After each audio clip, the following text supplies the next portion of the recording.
عبدالحبیب بھائی، آپ بتایا کرتے ہیں کہ میں پہلے نعتیں پڑھا کرتا تھا، بیان کرنا بعد میں شروع کیا. جی جی جی تو ایسا ہی ہے، بچپن سے نعتیں پڑھنے کا شوق تھا آپ کو؟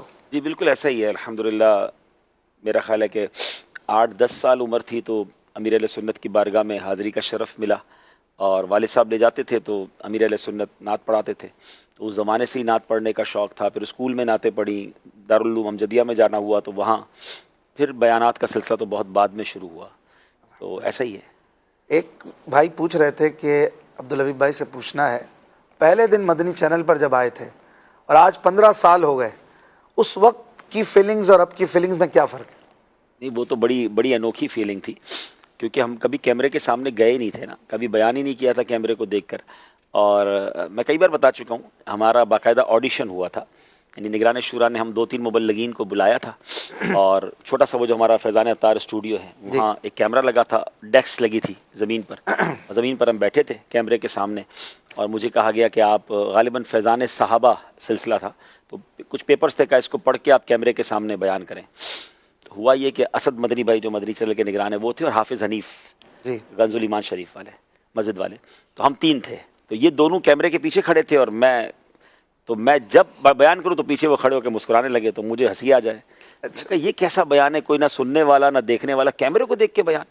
3-4 بار ٹیک لیا تو مجھ سے بیان ہی نہ ہو. تو میں نے نگران شورا کو کہا پہلے ان دونوں کو باہر نکالیں، یہ دونوں کھڑے رہیں گے تو مجھ سے نہیں ہے. پھر ان کو باہر نکالا، پھر میں نے 5-7-8 منٹ شاید 10 منٹ کچھ بیان کیا ہوگا. وہ ناراض نہیں ہو گئے یہ دونوں؟ نہیں، وہ ہمارا پیار ہے. وہ مسکرا کے ہی میں نے کہا تھا کہ میری بات ان کی باری تھی نا، پھر انہوں نے ٹیک دینا تھا، ہم تینوں کا ٹیسٹ تھا.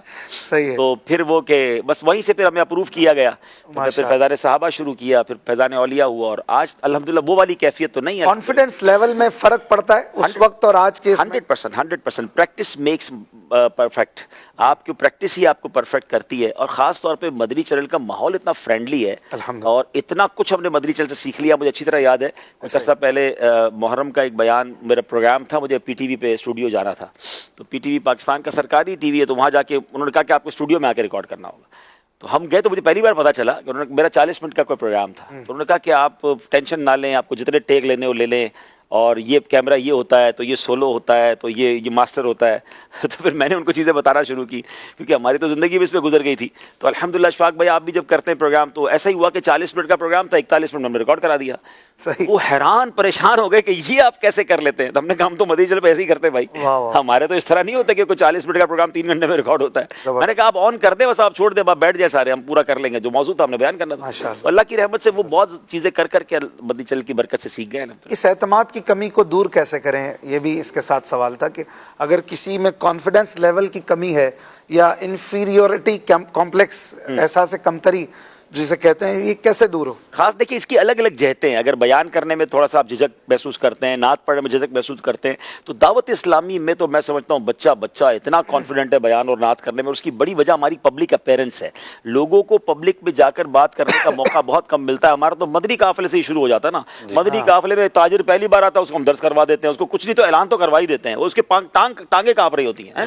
تو وہ ایک لیول ہوتا ہے کہ آہستہ آہستہ وہ کانفیڈنس آ جاتا ہے. تو ہمارے پاس پریکٹس کے لیے بہت ساری جگہ ہیں. لیکن اگر اوور آل سیلف کانفیڈنس کی بات کی جائے تو وہ بھی ظاہر پریکٹس کے ساتھ آئے گا. اس میں بہت بڑا کردار کانفیڈنٹ لوگوں سے ملنا ہے.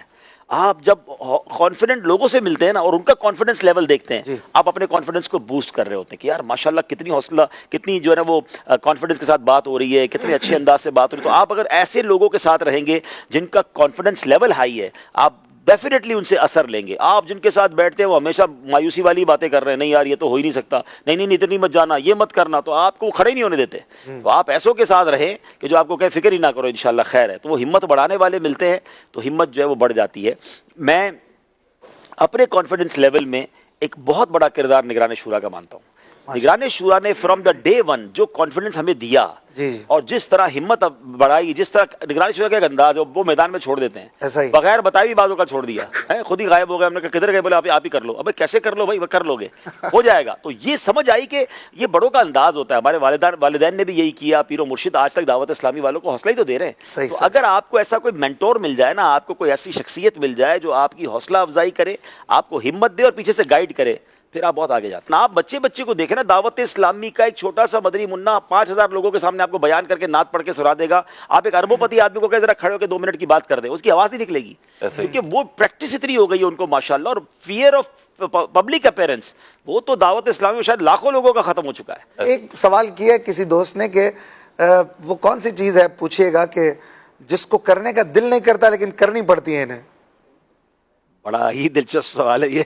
کرنے کو جی نہیں کرتا اور کرنی پڑتی ہے.